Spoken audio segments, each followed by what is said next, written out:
Party के राष्ट्रीय अध्यक्ष जी से कि आज गणतंत्र दिवस पर जब पूरे देश का किसान एक अलग परेड कर रहा है और आपके निर्देश पर समाजवादी लोग पूरे उत्तर प्रदेश में ट्रैक्टर रैली निकाल रहे हैं, जब देश इंतजार कर रहा है आपके संदेश का, तो मैं अनुरोध करूंगा आदरणीय राष्ट्रीय अध्यक्ष जी से कि आए और हम लोगों को, प्रदेश को, इस देश को दिशा दें। आदरणीय राष्ट्रीय अध्यक्ष जी।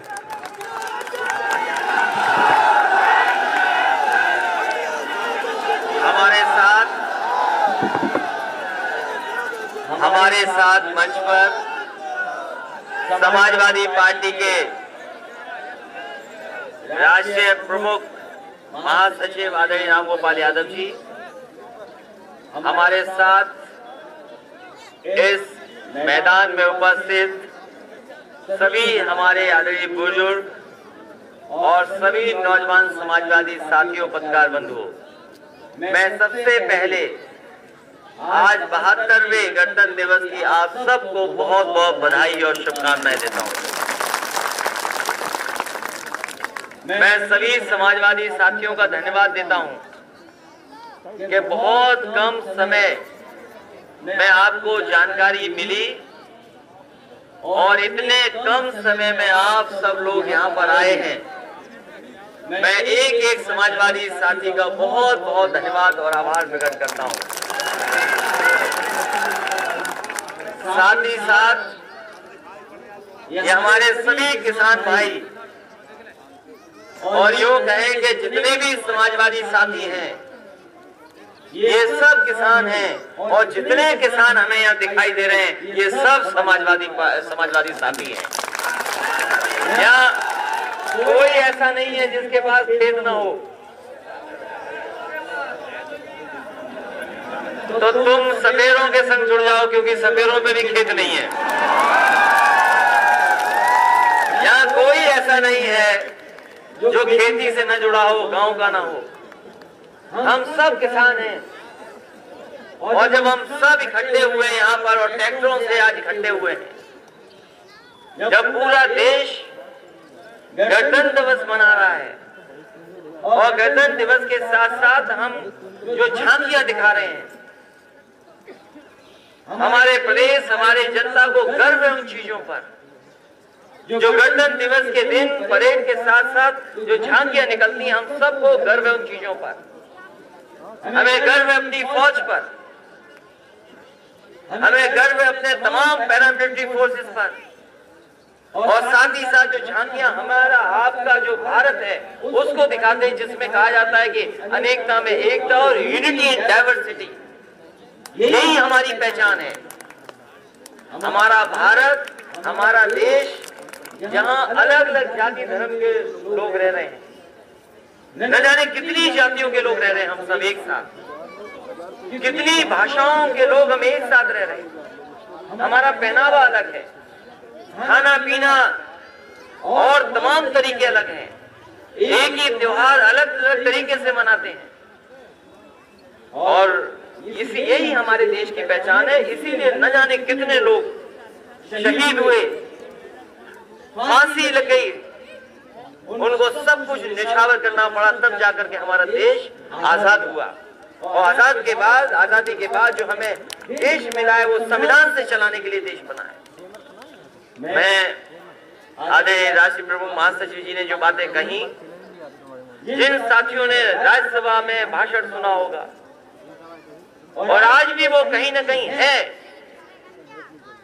जो उस समय कहा गया था, सरकार ने किसी की नहीं मानी, और जिस तरीके से बिल पास किया गया था, पूरा देश और दुनिया ने देखा। बहुमत नहीं था उनका सदन में, लेकिन बहुमत की परवाह नहीं की सरकार ने और बिल को पास करा दिए। उस समय समाजवादी पार्टी और राष्ट्रीय प्रमुख महासचिव ने जो कहा था कि ये जो बिल पास हो रही है, बिल नहीं है, ये किसानों का डेथ वारंट पास हो रहा है। बताओ हमारे आपके हाथ में क्या बचेगा? अगर चीजें बिक जाएं, सब चली जाएं, तो हमारे आपके पास क्या रहेगा? ये चली जाएं सब, अगर सब चीजें चली जाएंगी तो क्या बचेगा हमारे और आपके पास? वो कुछ लोगों के हाथ में सब चीजें दे रहे हैं कि जिससे वो कंट्रोल कर सकें, अपना अधिकार बना सकें। कुछ लोगों को सब कुछ दे रहे हैं, कुछ चीजें तो दे ही रहे हैं। बताओ, आपकी सड़क भी दे देते, तैयारी है उसकी। आगरा लखनऊ एक्सप्रेस वे, उसकी भी तैयारी है। जो आपके संसाधन से बना, जनता के पैसे से बना, वो सब छीना जा रहा है। और फिर वही किसान, जो किसान है, जो गांव है, जो किसान है हमारे, वही असली हिंदुस्तान है। और उनके साथ क्या व्यवहार कर रही सरकार? अगर हम आप सब आंदोलन करने निकले, अपने हक की मांग करें, तो कहते हैं ये लोग पॉलिटिकल लोग हैं, ये राजनीति करने वाले लोग हैं। अगर हम और आप अपने अधिकारों को मांगने निकले, यही भारतीय जनता पार्टी के लोग कहते हैं कि ये लोग जो हैं ये पॉलिटिकल लोग हैं, इन्हें सत्ता की लिए ये आंदोलन कर रहे हैं। अभी हमारे किसान जो बैठे थे, हम बधाई देना चाहते हैं। पंजाब के, हरियाणा के, दक्षिण भारत के और पूरे देश के जो किसान आकर के आंदोलन कर रहे हैं, हम उनको बधाई देना चाहते हैं कि उन्होंने ऐसा आंदोलन छेड़ा, न केवल वहां के किसान जागे हैं, बल्कि पूरे देश के किसान जागे और वो अपने हक के लिए लड़ रहे हैं। और क्या क्या नहीं कहा गया उनको क्या नहीं कहा गया? कहा आतंकवादी हैं, खालिस्तानी हैं। लेकिन हम बधाई देते हैं पंजाब के किसानों को कि उन्होंने एक नहीं चलने दी और वो डटे रहे, आज भी आंदोलन कर रहे हैं। हम समाजवादी पार्टी के लोग उनका पूरा का पूरा समर्थन करते हैं, किसान की हर बात का समर्थन करते हैं। और समर्थन क्यों ना करें हम? यहाँ जितने लोग हैं, हमारे बुजुर्ग भी दूर भी बैठे हमें दिखाई दे रहे, वो बीच में भी हैं। यहाँ जितने लोग हैं, सबने धान पैदा किया होगा। धान था कि नहीं था अभी? और धान कितने में खरीद दिया बताओ आपका? सरकार क्या कह रही है? सरकार कहती है हम 1800 से ज्यादा रुपए दे रहे हैं। 1800 रुपए बता रहे क्या किसान को मिले है कीमत? 1800 रुपए का धान मिलेगा, कीमत दी होगी उन्होंने। बताओ हमारे नौजवान साथी किसान भाइयों, किसी को 1800 रुपए मिला हो तो बताओ। 1868 जो सरकारी घोषित है वो 1868 रुपया है, लेकिन हमारे एक किसान, एक नौजवान को भी नहीं मिला। 900 में, 1100 में, 1000 में बिक के चला गया। बताओ कितने में बिक गया आपका? और जिस चीज की भी एमएसपी तय की है सरकार ने, कहीं उपलब्ध नहीं है, कहीं उपलब्ध नहीं है। अगर कहीं मिल रहा हो तो बताओ हमें। वैसे तो इस वैश्विक महामारी ने, ये जो वैश्विक महामारी आई, जिससे न जाने कितने लोगों की जान चली गई, दुनिया की में लोगों की जान गई है। कुल मिलाकर के 20 लाख से ज्यादा लोगों की जान जा चुकी है। और अभी भी कई देश हैं जिसमें बीमारी बहुत बड़े रूप में है, उनके बड़े बड़े अस्पताल भी काम नहीं आ पा रहे हैं। और जो दुनिया का सबसे ताकतवर देश है अमेरिका, उसमें भी अभी 4 लाख से ज्यादा लोगों की जान जा चुकी है। तो ये कहना गलत है कि बीमारी नहीं है, बीमारी है, लेकिन हम और आप लोग मजबूत रहे, इसलिए बीमारी हम लोगों को, आपको नहीं छू पाई। हमें और आपको नहीं छू पाई, तो थोड़े बहुत लोग हुए बीमार, लेकिन हमारे लोगों ने मुकाबला भी किया, ऐसा नहीं है। तो मैं जो कहना चाहता हूं कि वैश्विक महामारी आई तो हमारे और आपके नाक और मुंह बंद हो गया। हम लोगों को नाक और मुंह बंद कर करके रहना पड़ा। लेकिन पता नहीं भारतीय जनता पार्टी के ऊपर कौन सी बीमारी आई, उनकी आंख और कान बंद हैं, उनको किसानों की तकलीफ और परेशानी दिखाई नहीं दे रही। अगर हम लोगों ने कहना माना अपनी बीमारी से बचने के लिए तो बताओ भारतीय जनता पार्टी को कौन सी बीमारी है? भारतीय जनता पार्टी के जो सुनाई नहीं रहा, ना दिखाई दे रहा है। और हम किसान जो थे, जिन्होंने आंदोलन किया, एक बार उन्होंने कहा कि ये आतंकवादी हैं, ये किसान खालिस्तानी हैं। उस समय समाजवादी पार्टी ने कहा अगर ये खालिस्तानी हैं, आतंकवादी हैं, तो भारतीय जनता पार्टी के लोग इनके पैदा किए हुए अनाज को क्यों खा रहे हैं? इनको खाना छोड़ देना चाहिए। अगर किसान आतंकवादी है तो उसकी पैदा की हुई चीज क्यों खा रहे हैं? तो ये बड़े सवाल हैं। ये बड़े सवाल इतने हैं कि क्योंकि पूरी की पूरी अर्थव्यवस्था हमारी ठहर जाएगी और कुछ लोगों के हाथ में चली जाएगी। अगर चीजें कुछ लोगों के हाथ में चली जाएंगी तो जो संविधान हमें अधिकार देता है वो अधिकार कैसे हमें मिलेंगे? चाहे वो हमारा समाजवादी आंदोलन हो, चाहे संविधान ने कहा कि हमारा समाज सेकुलर समाज है, और डेमोक्रेसी कहां बची बताओ आप? ये तो आप ज्यादा आ गए, संख्या ज्यादा है, इसलिए पुलिस लाठी नहीं उठा पा रही है। और अगर एक दो होते तो बताओ कितनी लाठी पड़ रही होती आपको। और ये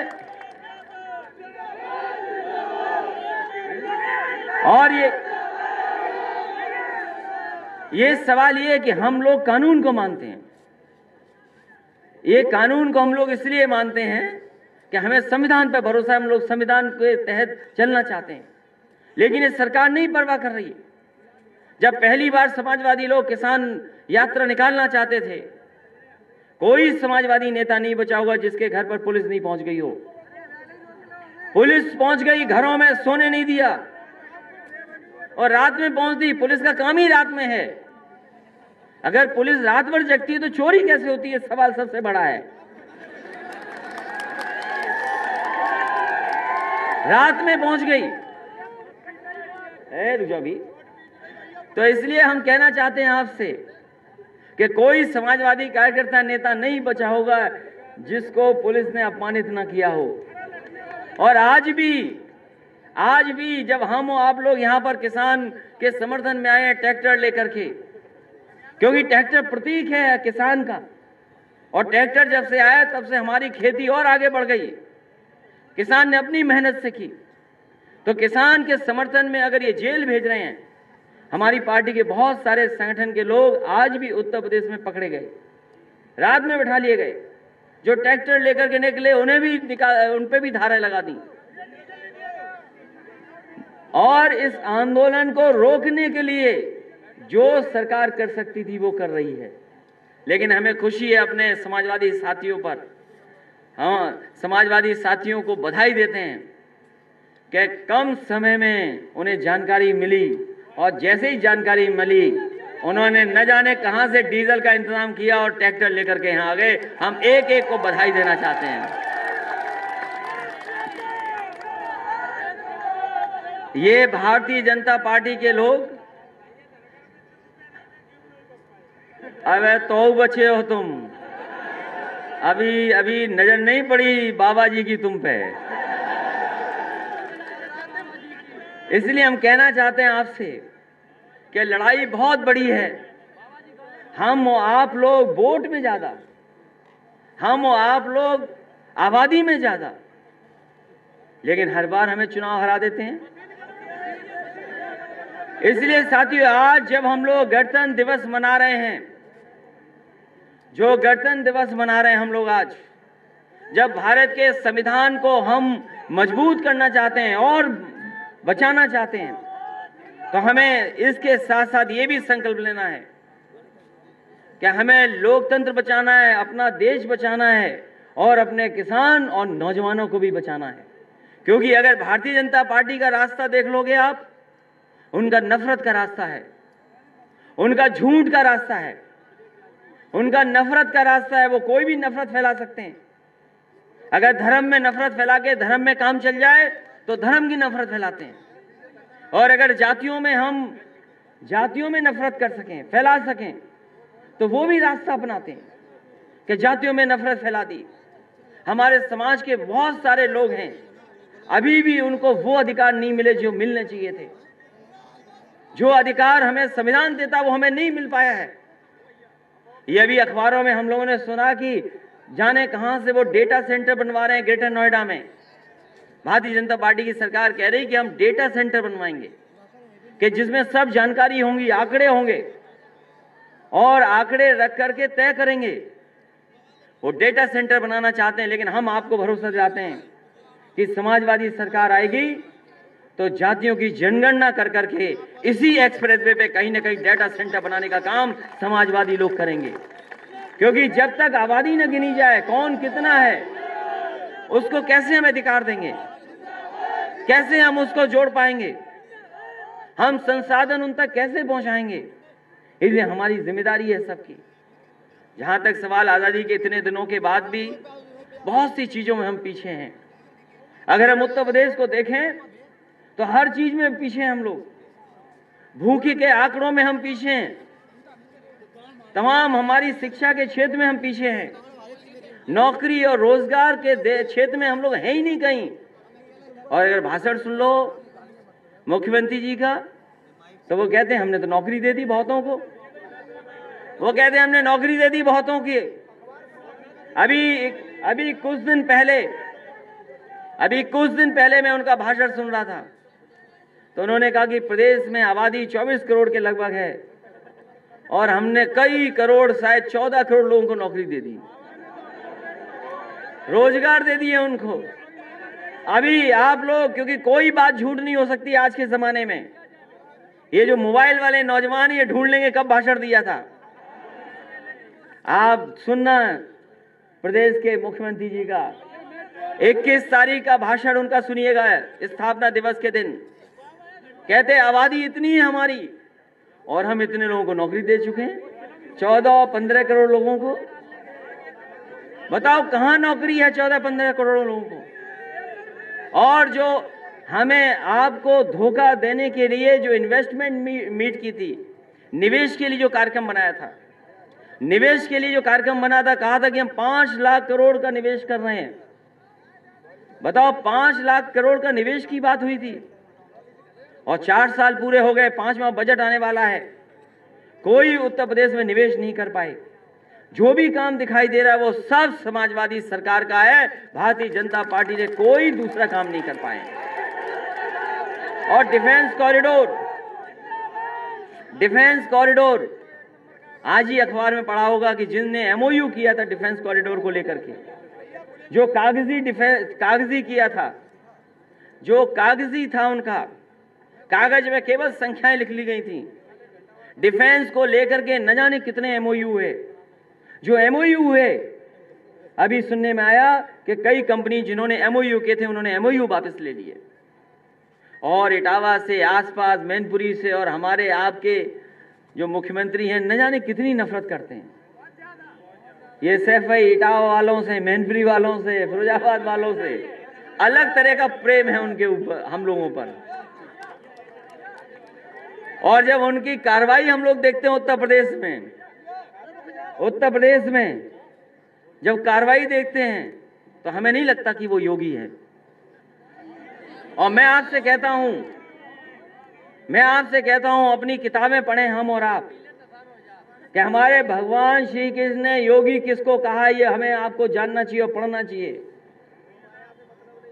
तो अगर हम पढ़ेंगे, हम गुरु नानक जी को पढ़ें, उन्होंने योगी किसको कहा, अगर हम दोनों की पढ़ाई देख लें, जो उन्होंने लिखा कि योगी की परिभाषा क्या है, योगी कौन है, तो हमें तो इतना ही समझ में आता है कि जो दूसरों का दुख अपना दुख समझे वो योगी होता है। तो बताओ, क्या आपके मुख्यमंत्री जी योगी हैं? क्या आपका, हमारा, किसानों का, नौजवानों का दुख और तकलीफ क्या समझ सकते हैं? तो योगी नहीं है ये।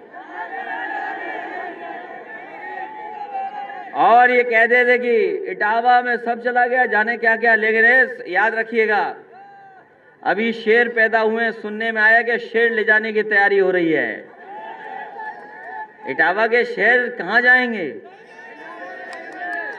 सुनने में आया लाइन सफारी में कुछ शेर हुए पैदा, उनको ले जाने की तैयारी है। इसलिए सोचिए, आपका काम है। इनके पास क्या काम किया इन्होंने? केवल नाम बदल दिया। रंग बदल दिया। और इटावा को उन्होंने कभी देखा ही नहीं, और देखा होता तो वो बुंदेलखंड एक्सप्रेस आगे आके इटावा में कैसे जुड़ जाता, ये बताओ। उन्होंने तो कहा था कि हम झांसी से दिल्ली बनाएंगे। हमारे मुख्यमंत्री जी को नक्शा ही नहीं पता था। अगर उन्हें नक्शा पता होता तो झांसी गए, आप याद करना, जब पहली बार झांसी गए तो कहा कि हम झांसी में मेट्रो बनाएंगे और गोरखपुर में मेट्रो बनाएंगे, और दूसरा कहा कि झांसी से हम सीधी सड़क दिल्ली को जोड़ देंगे। उन्हें पता ही नहीं था झांसी के थोड़ी देर बाद पूरा मध्य प्रदेश शुरू हो जाता है। तो जो समाजवादी लोग सड़क बना रहे थे, समाजवादी लोग एक्सप्रेसवे बना रहे थे झांसी से सिद्धार्थनगर, जो एक्सप्रेसवे हमारी घोषणा पत्र में था, उसी झांसी से सिद्धार्थनगर जाने वाले एक्सप्रेसवे को यूं था उसको थोड़ा सा टेढ़ा कर दिया, लेकिन तब भी वो इटावा से और सफेद के आसपास से बाहर नहीं ले जा पाए। कुदरेल के पास जाकर के देखो, बुंदेलखंड एक्सप्रेस वहीं पर जुड़ रहा है। जुड़ रहा है कि नहीं जुड़ रहा? और ये एक्सप्रेसवे समाजवादियों ने बनाने शुरू किए, और इसलिए बनाना शुरू किया क्योंकि ये इससे तरक्की जुड़ी है, इससे खुशहाली जुड़ी है। ये तरक्की और खुशहाली और काम रोजगार हमें और आपको जोड़ते हैं, इसलिए सड़क बनाई। और इस सड़क के किनारे बड़ी बड़ी मंडियां बन रही थी। अगर ये ईमानदार होते तो शायद मंडियों का काम पूरा हो जाता। यहीं मैनपुरी में मंडी बन रही थी, उसका काम पूरा नहीं होने दिया इन्होंने। जितनी समाजवादियों ने बाउंड्री बनाई वैसी की वैसी बाउंड्री बनी खड़ी है, आगे मंडी का काम नहीं हो पाया।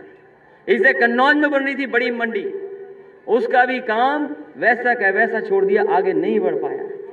तो मंडियां नहीं बना रहे, सड़क जितनी बनी थी उतनी और पैसा वसूल रहे। हम तो कह रहे कि बीजेपी वालों अगर एक भी काम समाजवादियों के मुकाबले किया हो तो बता दो हमें। आलू तो अभी और परेशान हो गए, अभी रुक जाओ। अभी क्या है, भारतीय जनता पार्टी सरकार रहेगी तो और परेशान हो गए।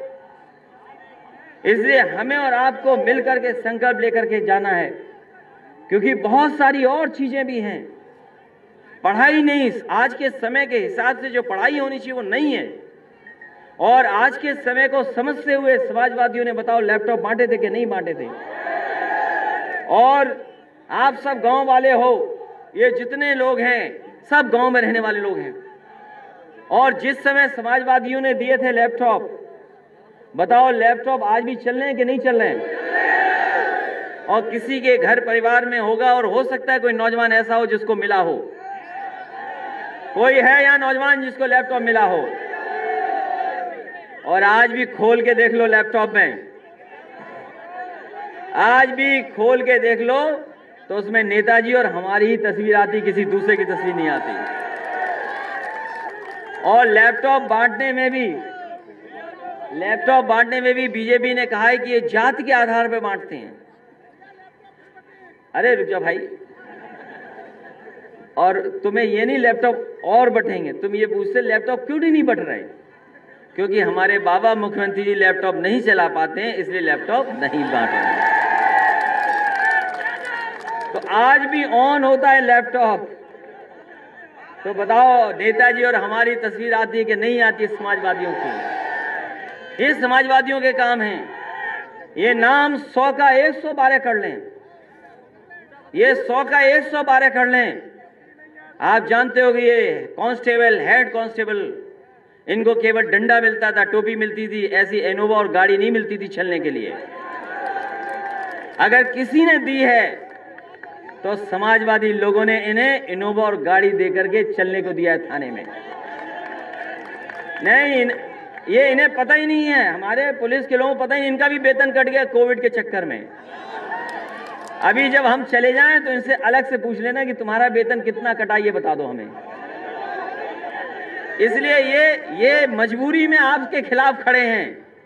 और मैंने कई बार कहा कि धरती पे सबसे जल्दी बदलने वाली कोई चीज है तो पुलिस है। अभी आपको दौड़ा रहे हैं, आप सरकार बना लेना तो फिर क्या होगा बताओ? आपका सम्मान भी करेंगे। और पुलिस के लिए जितना काम समाजवादियों ने किया किसी ने नहीं किया। इनकी हर चीज के लिए काम किया, थाने के लिए और ट्रेनिंग के लिए। और जहां प्रमोशन, ये कभी प्रमोशन नहीं होते, इनसे परीक्षा दिला दी जाती तो आधे पुलिस वाले फेल हो गए होते। इनके बड़े बड़े अधिकारी प्रमोशन में चाहते थे परीक्षा हो। इनके बड़े बड़े अधिकारी, पूछ लेना आप उनसे, अरे जाओ पूछ लीजिए, वो चाहते थे परीक्षा हो तब प्रमोशन हो। हमने कहा कोई परीक्षा नहीं होगी, सीधा प्रमोशन होगा। और न जाने कितने लोगों को प्रमोशन देने का काम समाजवादी लोगों ने किया, सुविधाएं दी। इसे ये भी खेती वाले लोग हैं, इनके घर में भी खेती है, ऐसा नहीं है, लेकिन सरकार के हिसाब से इधर उधर हैं। ये नौकरी कर रहे हैं इसलिए इधर उधर हैं, लेकिन अगर अकेले में पूछोगे तो ये भी आपका समर्थन कर रहे हैं, याद रखना। कि उनकी तमाम समस्याओं का कोई समाधान कर सकता है तो समाजवादी लोग कर सकते हैं। इसलिए हम कहना चाहते हैं आप लोगों से कि बहुत बड़ी लड़ाई है, जो हमारे देश की पहचान है उसको खत्म करना चाहती है बीजेपी। हमारे देश की सबसे बड़ी पहचान गंगा जमुनी संस्कृति है, हमारी मिली जुली संस्कृति है। हम एक दूसरे के साथ रह करके एक दूसरे का सम्मान करते हुए आए हैं, एक दूसरे का त्याग कर करके हम लोग एक साथ जुड़े रहे हैं। उस संस्कृति को, उस ताने बाने को, उस गंगा जमुनी तहजीब को खत्म करना चाहती है भारतीय जनता पार्टी। इसीलिए जानबूझ करके हमारे काम पर हमारे आपके काम की बात नहीं करेगी, क्योंकि काम से हम एक दूसरे से जुड़ जाते हैं, अर्थव्यवस्था से हम लोग एक दूसरे से जुड़ते हैं। इसीलिए वो नहीं बात करते हैं, इसीलिए वो धर्म का रास्ता अपनाते हैं, इसीलिए वो जातियों में नफरत फैलाते हैं। और अमेरिका जैसे देश में जहां सबसे ज्यादा नफरत फैलाई थी वहां के राष्ट्रपति ने, जो हट गए हैं, बताओ वहां पर भी नफरत फैलाई कि नहीं फैलाई? गोरा और काले को लेकर के नफरत फैला दी, गोरे और काले की नफरत फैलाई, जो कोई जगह नहीं रखती आज के समय में। लेकिन वो नफरत वहां पर भी हारी, और हमें भरोसा है कि अगर उस लोकतंत्र में वो नफरत हारी है तो भारत के भी लोकतंत्र में नफरत हारेगी। और जो खाई पैदा की है इन्होंने, जो डर से राजनीति पैदा की है, ये डराना चाहते हैं, डरा के राजनीति करना चाहते हैं। कभी कभी ये लोग डराते हैं और झूठ बोल के राजनीति करते हैं। वैसे तो हमने आपने सबने अपने जीवन में पूरी शुरुआत से ये पढ़ा है कि झूठ बोलना पाप है। आप जानते हैं, हमने आपने अपने बचपन से पढ़ा है, हम सब जानते हैं कि झूठ बोलना पाप है। और सोचिए, जो झूठ बोल करके राजनीति कर रहे हो तो वो कितना बड़ा पाप कर रहे हैं। भारतीय जनता पार्टी से अच्छा बड़ा झूठ कोई नहीं बोल सकता जितना भारतीय जनता पार्टी के लोग झूठ बोल रहे हैं। ये झूठ बोलने वाले लोग हैं, नौकरी में झूठ बोलेंगे, कारोबार में झूठ बोलेंगे, हर चीज में झूठ बोलते हैं और नफरत फैलाने वाले लोग हैं। और इनको सहारा देता है कभी कभी हमारा मीडिया, प्रोपेगेंडा करने वाला लोग। हम लोग बड़े से बड़े कार्यक्रम कर लें, ऐतिहासिक कार्यक्रम कर लें, तो बड़े बड़े चैनलों पे आप और हम लोग नहीं दिखाई दोगे, आप और हम नहीं दिखाई देंगे। कभी आपने एक्सप्रेसवे की तारीफ सुनी है किसी टीवी पे? तो बताओ आप, अगर किसी चैनल ने तारीफ की हो तो बता दो। ये वही एक्सप्रेसवे है, 19 और 21 महीने में बना के तैयार किया था। और जब उद्घाटन जब किया था नेताजी के जन्मदिन पर, तो आपको याद होगा एयरफोर्स के सबसे बेहतरीन लड़ाकू विमान हम लोगों ने उतार करके उस हाईवे पे दिखा दिया था कि ये हाईवे ऐसा है कि जरूरत पड़ने पर हाईवे पर हवाई जहाज उतर जाएंगे। सुकोई, मिराज और हरक्यूलिस जैसा बड़ा जो सबसे बड़ा हवाई जहाज है वो भी उतरा था। और हमने कहा कि ये सड़क केवल यहां तक नहीं रुकेगी। उस दिन जिस दिन उद्घाटन किया था नेताजी के जन्मदिन के दिन, तो हमने कहा कि ये सड़क यहां नहीं रुकेगी, ये सड़क हमारी गाजीपुर और बलिया तक जाएगी। और वही सड़क जिसमें जमीन दी किसानों ने, हमें जमीन दी, अलाइनमेंट कराया हमने, और अभी भी 4 साल पूरे हो गए, उस सड़क को नहीं बना पाए। हमने कह दिया कि समाजवादी सरकार बनेगी। जिस तरीके से आगरा लखनऊ एक्सप्रेसवे पे हवाई जहाज उतरे थे, उद्घाटन हुआ था, आने वाले समय में उसका भी उद्घाटन उसी तरीके से होगा कि लड़ाकू विमान उतरेंगे उस पर। और योगी जी इसलिए नहीं बना पा रहे, योगी जी को किसी अधिकारी ने समझा दिया, नहीं, योगी जी को किसी अधिकारी ने समझा दिया कि ये सड़क महंगी है, ये सड़क महंगी है। ये सवाल नहीं था, सवाल ये था कि योगी जी जानते ही नहीं है सड़क बनाना।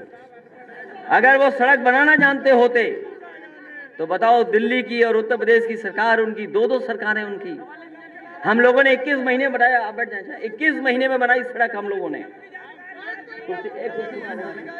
21 महीने में सड़क बनाई हम लोगों ने। और इन्होंने कहा कि ये सबसे खराब सड़क है, भ्रष्टाचार हुआ है, बेईमानी हुई है। बताओ, ये कहते थे कि नहीं कहते थे? कोई दिन बचा है जिस दिन ये अखबारों में न्यूज ना निकलवाते हों कि ये सड़क महंगी बनी है, ज्यादा पैसा लगा है। अगर ये ज्यादा पैसा लगा, ज्यादा लगी, तो बताओ 4 साल पूरे हो गए, अभी तक आप गाजीपुर और बलिया वाली सड़क नहीं बना पाए। और जब जांच हुई थी, सबसे बेहतरीन जो संस्था है, रुड़की से बड़ी कोई इंस्टीट्यूशन नहीं है, जब उन्नयन के इंजीनियर्स भी आए और भी संस्था के जब इंजीनियर्स आए, उन्होंने जांच की, तो उन्होंने कहा कि इससे बेहतरीन सड़क कोई नहीं हो सकती। जिस क्वालिटी की ये सड़क बनी है, ये सबसे उच्चतम और बेहतरीन क्वालिटी की सड़क है। तो बताओ, 21 महीने में बनाई, 21 महीने में ये बनी और 4 साल हो गए अभी तक नहीं बना, क्योंकि मुख्यमंत्री जो ही हैं वो जानते ही नहीं कुछ है। और ये कह दो कि इसमें अंडरपास बनना है,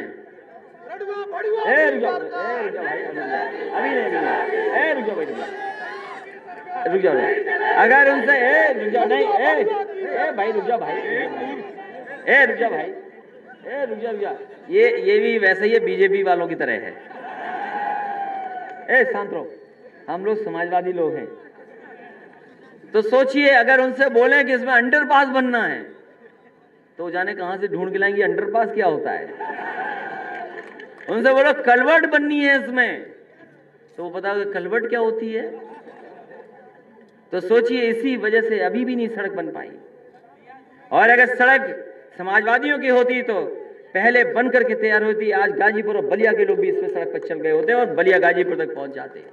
मंडियां नहीं बन पाई, आप लोग सड़क पर चले हो गए, जाने कितने लोग चले हो गए उस सड़क पर।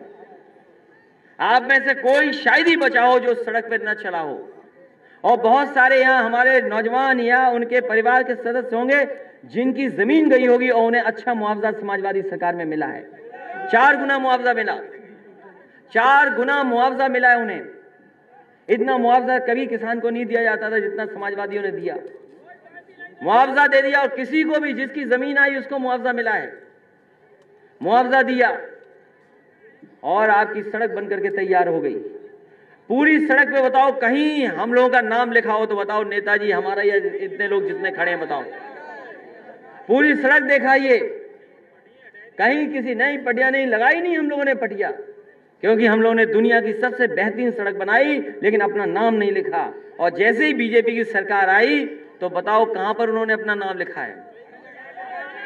जहां सूसू करने के लिए जाते हैं वहां पे नाम लिखा है उन्होंने। जैसे ही आपको जाना पड़ेगा कहीं तो देखोगे आप, उन्होंने अपना नाम लिख लिया। पूरी सड़क पर समाजवादियों का नाम नहीं है कहीं भी, ना नेताजी ना हमारा, किसी का नाम नहीं है। लेकिन जैसे ही आप वहां जाओगे सुसु करने के लिए तो आपको बीजेपी के लोगों का नाम लिखा मिल जाएगा। ये सबसे प्रिय काम है शौचालय बनाने का, बीजेपी का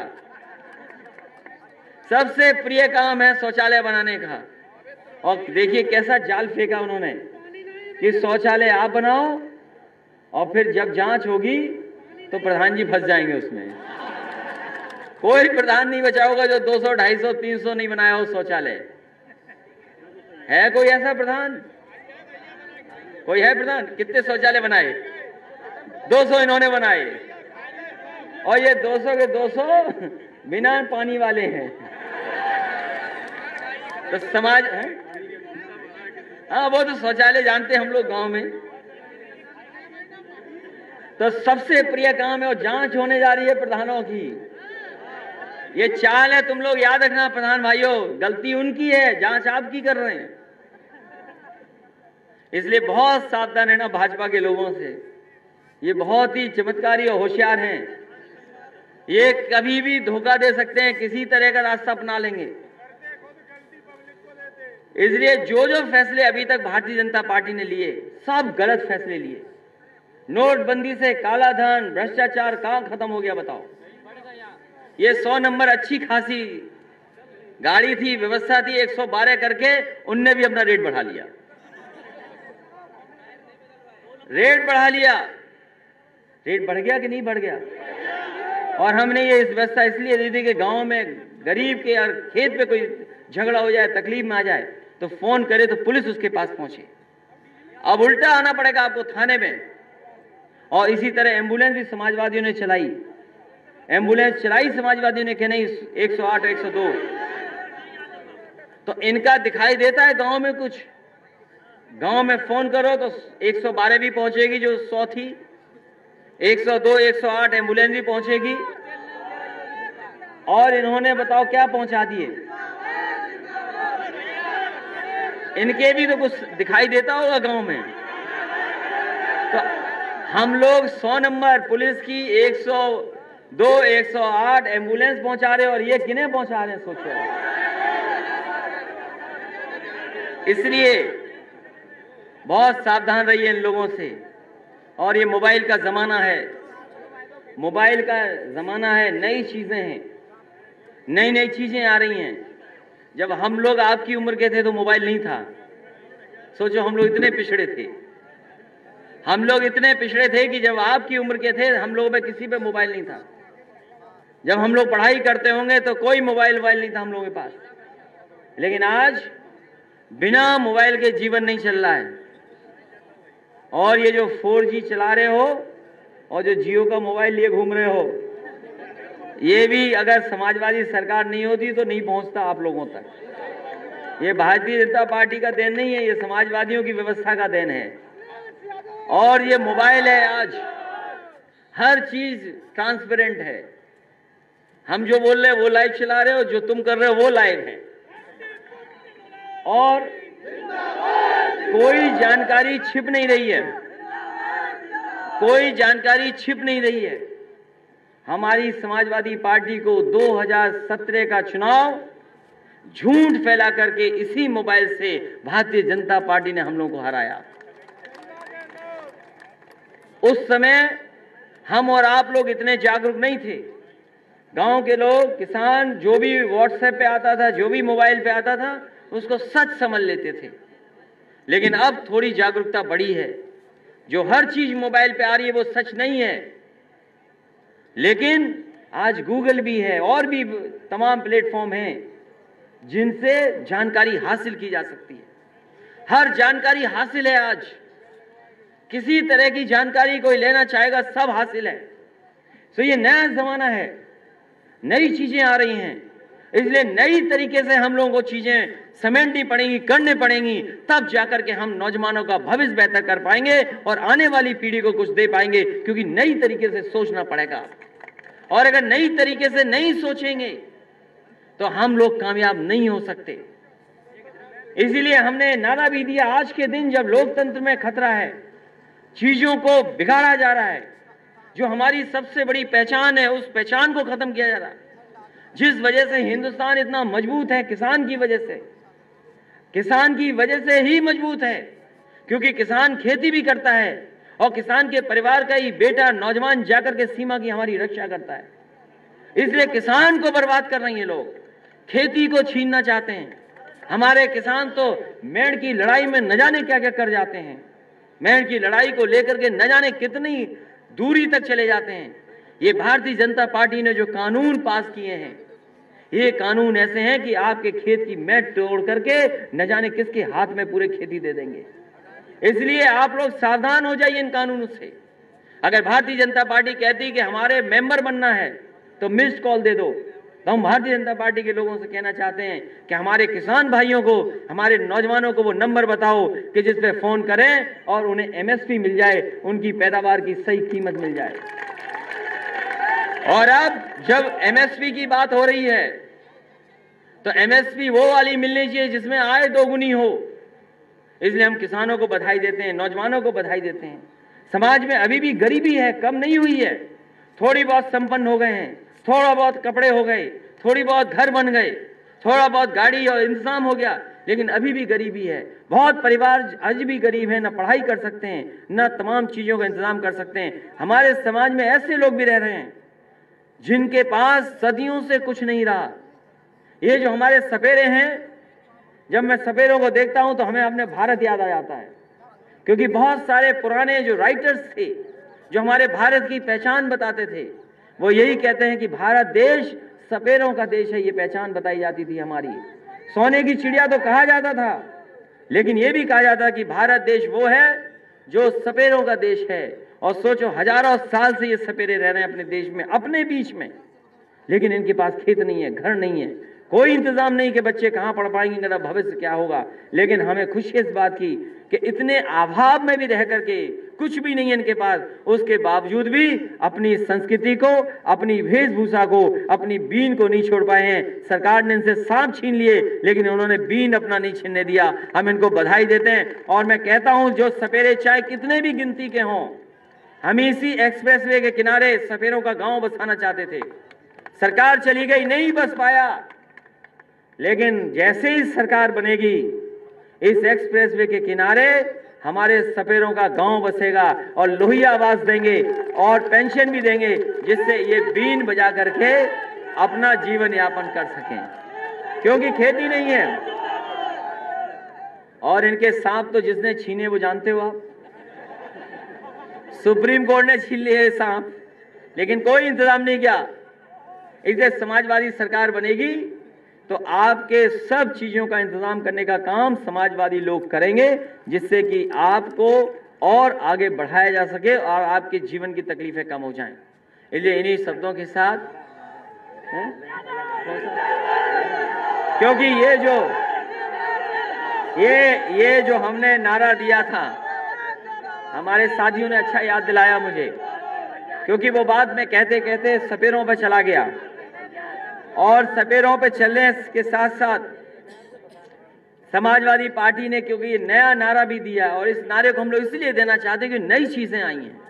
अगर नई तरीके से काम नहीं करेंगे तो हम लोग कामयाब नहीं होंगे।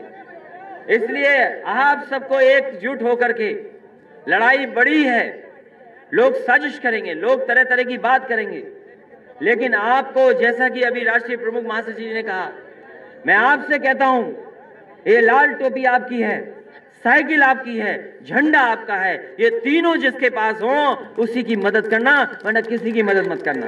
इसलिए कहता हूं, समाजवादी पार्टी का मानना है कि नई हवा है, नई सपा है, बड़ों का हाथ है, युवाओं का साथ है, क्योंकि हमें बड़ों का भी साथ चाहिए। बड़ों का हाथ और युवाओं का साथ लेकर के समाजवादी पार्टी आगे बढ़ेगी। समाजवादी पार्टी जिस तरह के फैसले लेकर के आगे बढ़ाना चाहती है, कोई देश में मुकाबला नहीं कर सकता। ये जो अस्पताल बने, जो नेताजी ने बनाना शुरू किया, उसको नई ऊंचाइयों तक ले जाने का काम समाजवादियों ने किया जब आपने सरकार बनाई। और आने वाले समय में अगर सरकार बनेगी तो इलाज का, दवाई का, पढ़ाई का इंतजाम और बेहतर कैसे कर सकें, दुनिया के बराबर कैसे हम लोग इनसे इंतजाम कर सकें, वो करने का काम समाजवादी लोग करेंगे। और काम, हमारे नौजवानों को काम चाहिए, रोजगार चाहिए, नौकरी। याद रखना, ये जो चिलम वाले लोग हैं, ये नहीं दे सकते नई चीजें। ये जो लोग हैं जो कभी आपको उलझा के रखते हैं, जब ये सरकार फंसने लगती है, ये जब सरकार फंसने लगती है तो क्या करती है, सोचो आप।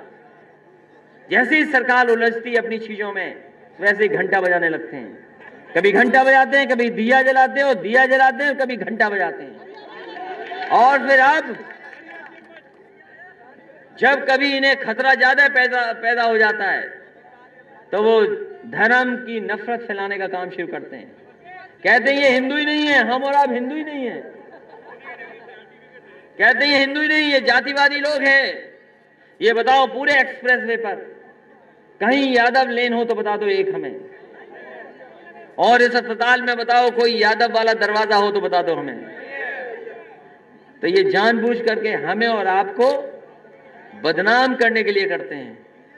इसलिए हम आपसे कह रहे हैं कि आने वाले समय में अगर आप देश को मजबूत चाहते हैं और समाज को एक तरक्की और खुशहाली के रास्ते पर ले जाना चाहते हैं और अपने भारत के झंडे को और ऊंचा करना चाहते हैं, और हमारी जो पूर्वजों ने जाने कितने लोगों ने संघर्ष और त्याग के बाद जो आजादी दी है, जो हमें संविधान मिला है, अगर उसके तहत आप समाज को आगे बढ़ाना चाहते हैं तो समाजवादी पार्टी के आंदोलन को मजबूत कर देना। मैं इन्हीं शब्दों के साथ अपने बुजुर्गों का धन्यवाद देता हूं और अपने ट्रैक्टर लाने वाले जितने नौजवान, जितने किसान भाई हैं, मैं उनका आभारी हूं। संगठन के संतोष साथी जी और विधानसभा अध्यक्ष विद्याराम, इनका भी बहुत बहुत धन्यवाद देते हैं कि इनके साथ और आसपास के जितने भी लोग आए जिस भी विधानसभा के, हम आपका बहुत बहुत धन्यवाद देते हैं। इस उम्मीद, इस भरोसे के साथ कि आने वाले समय में सरकार बनाएंगे आप, और साथ ही साथ बहुत जल्दी, क्योंकि कई जिलों के शिविर हो चुके हैं, 2-2 दिन के 3 दिन, अरे रुक जाओ भाई, 2-2 3-3 दिन के शिविर हो चुके हैं, प्रशिक्षण शिविर हो चुके हैं, 6 हो चुके हैं और बहुत जल्दी लगभग अभी आ जाएंगे। 100 चलाएंगे नहीं, लेकिन चलाएंगे नहीं, हम बैठ जाएंगे, अभी बैठ जाएंगे। शिविर कई जिलों के हो चुके हैं।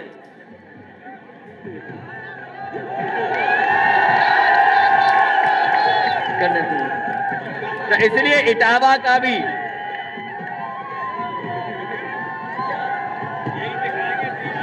नहीं, ये लड़का है, ये सपेरे हैं, सपेरे दिखाएंगे तो नहीं, रुक जाइए, टीवी वालों, देखिए ऐसा है, टीवी वाले दिखाएं लेकिन ये सपेरे हैं। शिविर हुए कई जिलों में हो चुके हैं, बहुत जल्दी अपना शिविर भी होगा। 3 दिन का शिविर करेंगे जिससे कि नौजवान जो हमारे हैं ये हमारी पार्टी के कार्यक्रम को भी समझें, सिद्धांत को भी समझें, और जरूरत है कि समाजवादी जो विचार हैं वो भी आप तक पहुंचें, और साथ ही साथ में अनुशासन और कैसे हम अच्छा कर सके, क्योंकि अनुशासन नहीं करोगे तो कोई लड़ाई नहीं जीत सकते। अगर कोई कहना नहीं मानेगा एक दूसरे का तो कभी लड़ाई में कामयाब नहीं होंगे। इसलिए शिविर भी बहुत जल्दी होगा। आप सबका बहुत बहुत मैं आभारी हूँ, बहुत बहुत धन्यवाद देता हूँ। इस गणतंत्र दिवस की बधाई। देश हमारा मजबूत हो, देश ऊंचाइयों तक जाए।